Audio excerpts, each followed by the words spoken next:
পরবর্তী দিন অর্থাৎ ডে 6-এ আমরা এই গাজা থেকে রেকংপিওর উদ্দেশ্যে রওনা দেব। তাই অনেক সকালে উঠে পড়েছি। ঘড়িতে এখন বাজে 6টা।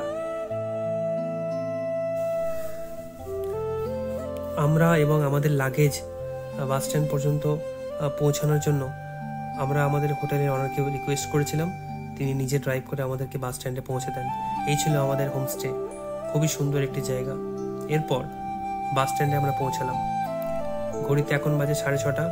7টার দিকে আমাদের বাস ছিল অফিসিয়ালি, বাট আমরা বাস স্ট্যান্ডে এসে জানতে পারলাম যে কাউন্টারটাই বন্ধ রয়েছে, কোনো অফিসাররা এখনো পর্যন্ত আসেননি এবং বাসটি মোটামুটি 8টার দিকে ছাড়বে। তো আমরা ওয়েট করলাম।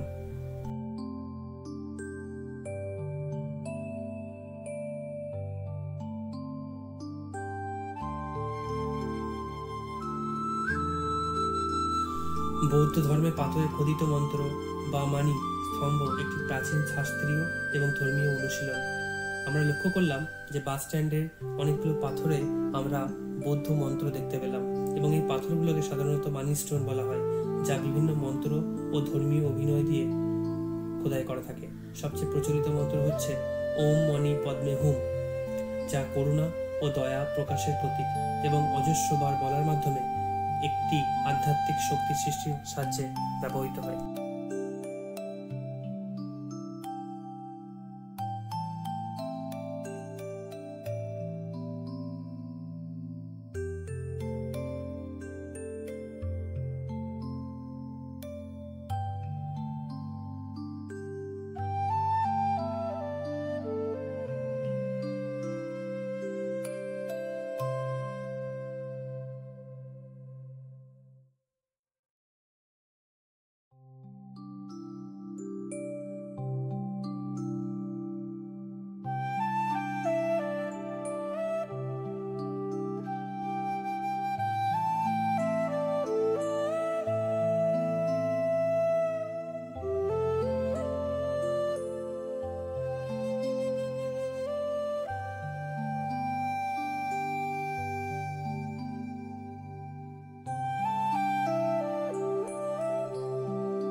বাসটি কাজা বাস স্ট্যান্ড থেকে ছাড়ার জন্য প্রস্তুত হয়ে গেছে অলরেডি এবং আমরা আমাদের লাগেজগুলোকে বাসের পেছনের দিকে ঢুকিয়ে দিলাম। এরপর আমরা কাজার উদ্দেশ্যে রওনা দিলাম। বাসটি তাবো, নাকো এবং অন্যান্য মেইন জায়গা হয়ে রেকংপিওতে গিয়ে হাজির হবে। এখান থেকে মোটামুটি 10 থেকে 11 ঘন্টা টাইম লাগবে আমাদের রেকংপিও পৌঁছতে।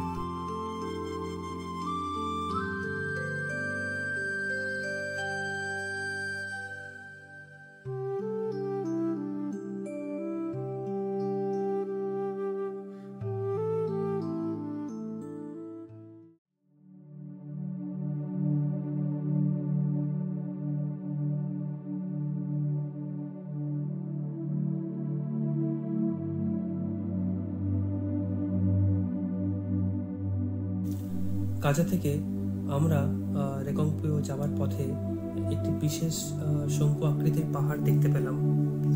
এই পাহাড়গুলি স্থানীয় ভূদৃশ্যের সঙ্গে পুরোপুরি মানানসই এবং এর আকৃতি এতটাই বিশেষ যে এটি সহজেই এক পাহাড় থেকে অপর পাহাড় থেকে আলাদা করা যায়।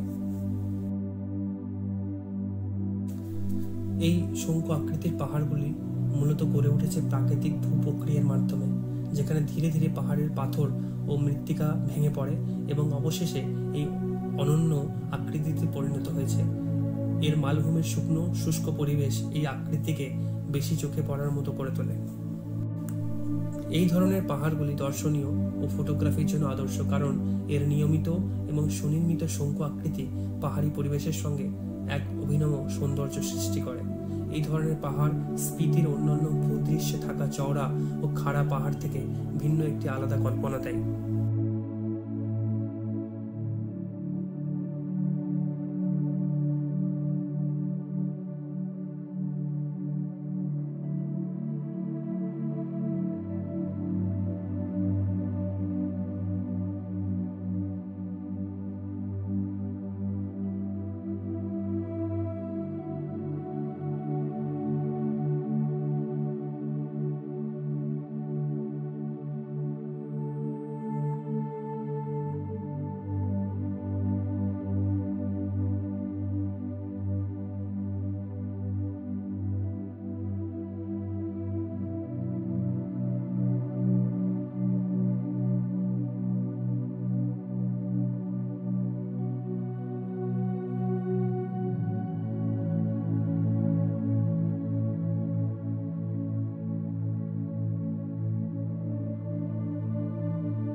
কাজা থেকে রেকনকিও যাওয়ার পথে আমরা বিভিন্ন জায়গায় প্রচুর পরিমাণ আপেল গাছ দেখতে পেলাম এবং গাছগুলোতে প্রচুর পরিমাণে আপেলের ফলন হয়েছে দেখলাম।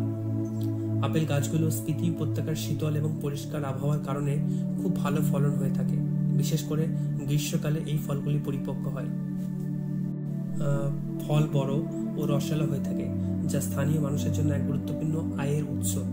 এই ফলগুলো স্থানীয় বাজারে বিক্রির পাশাপাশি ভ্রমণকারীদের জন্য একটি আকর্ষণীয় স্থানীয় পণ্য।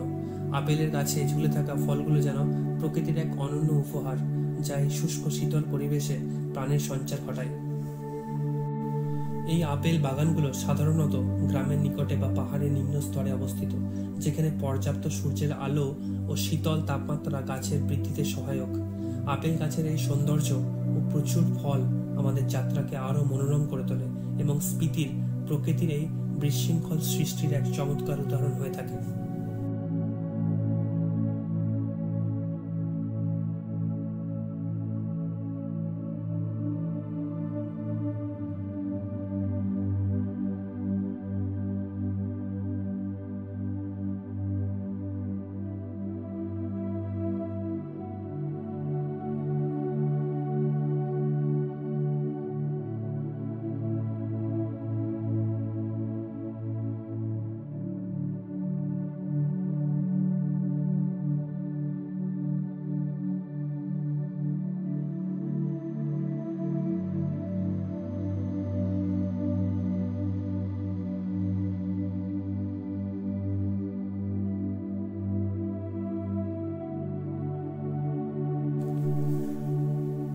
এরপর কিছুক্ষণের মধ্যে বাস একটি জায়গায় দাঁড়ালো, যে জায়গাটির নাম হলো হুরলিং।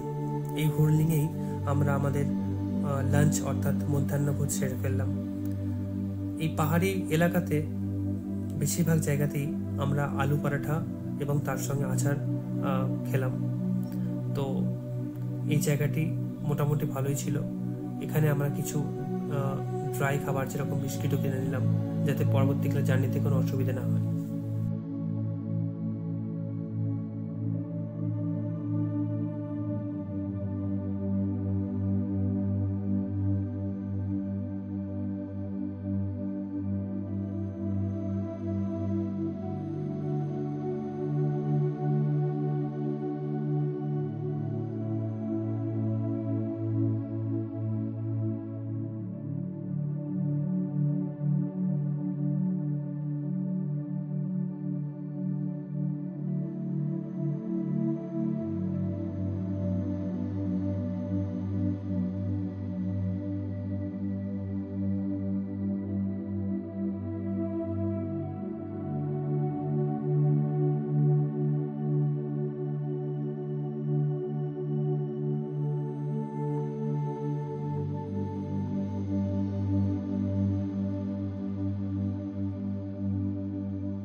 এরপর আমাদের বাসটি নাকো নামক একটি স্থানে হল্ট করলো। এই নাকো হলো স্পিতি উপত্যকার একটি প্রাচীন এবং ঐতিহাসিক গ্রাম। এই গ্রামটি তার চমৎকার ঠান্ডা জলপ্রপাত, প্রাচীন বৌদ্ধ মঠ এবং পাহাড়ি প্রকৃতির এক অনন্য জায়গা। গ্রামের আশেপাশে অনেক বড় পাহাড় এবং সবুজ চারণভূমি দেখা যায়, যা শান্তিপূর্ণ পরিবেশ তৈরি করে।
নাকো থেকে এগিয়ে যাওয়ার অনেকটা পর আমাদের রাস্তাগুলো বিপজ্জনক হয়ে উঠছিল। এই পথগুলো মূলত পাহাড় কেটে তৈরি করা হয়েছিল, যেখানে পাহাড়ের কঠিন পাথর ভেঙে রাস্তা নির্মাণ করা হয়েছে। রাস্তার এক পাশে পাহাড়ের খাঁজ এবং অন্য পাশে নিচু পাড় দিয়ে নদীর স্রোত প্রবাহিত হয়।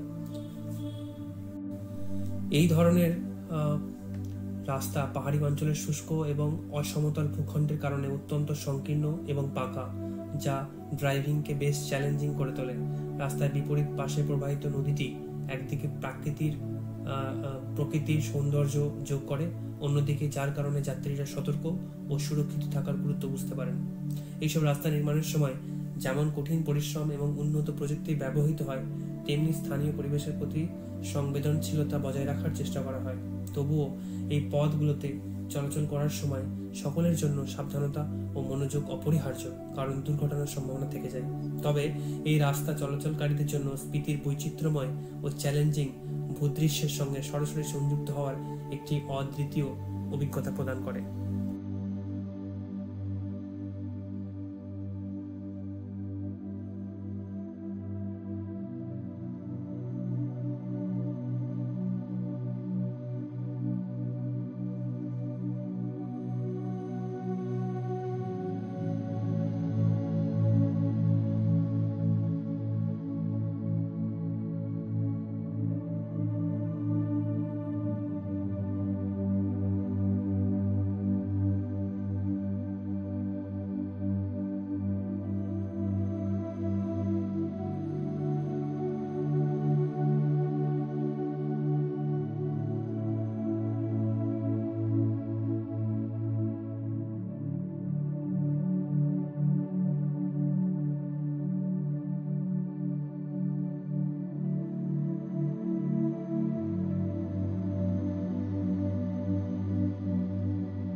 এরপর আমাদের বাসটি স্পেলো নামক একটি জায়গাতে হল্ট করলো।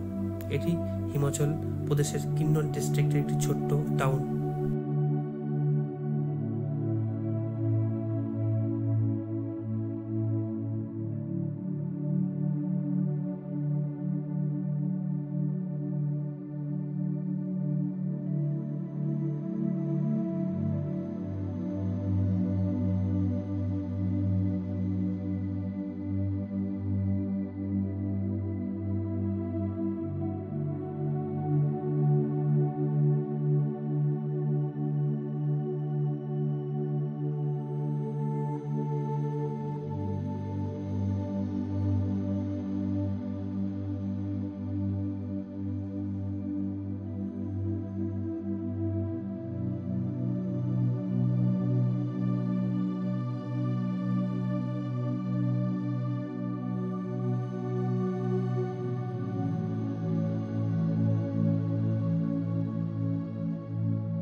বাস দিয়ে যাওয়ার সময় আমরা কিন্নর কৈলাস পর্বতের দর্শন পেলাম। এটি হিমালয়ের এক পবিত্র এবং মহৎ শৃঙ্গ হিসেবে বিবেচিত। কিন্নর কৈলাস একটি বিশাল ও চূড়ান্ত সৌন্দর্যের পাহাড়, যা স্থানীয় ধর্মীয় ও আধ্যাত্মিক বিশ্বাসের কেন্দ্রবিন্দু।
এরপর আমরা রেকংপিওতে মোটামুটি সন্ধ্যে 5:30টার মধ্যে পৌঁছালাম। এই রেকংপিও হলো হিমাচল প্রদেশের কন্নড় ডিস্ট্রিক্টের সদর হিসেবে পরিচিত। এটি একটি ঐতিহ্যবাহী এবং গুরুত্বপূর্ণ শহর, যা তার মনোরম পাহাড়ি পরিবেশ, সংস্কৃতি এবং প্রাকৃতিক সৌন্দর্যের জন্য বিখ্যাত।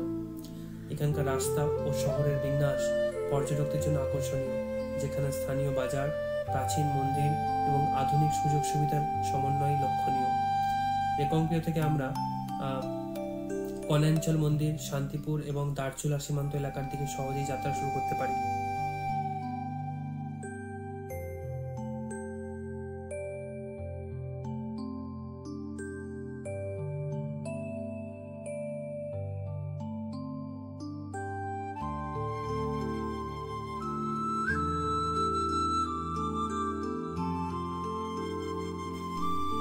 এরপর আমরা আমাদের হোমস্টেতে গেলাম এবং সন্ধ্যের সময় আমরা আমার ওয়াইফের বার্থডে সেলিব্রেট করলাম।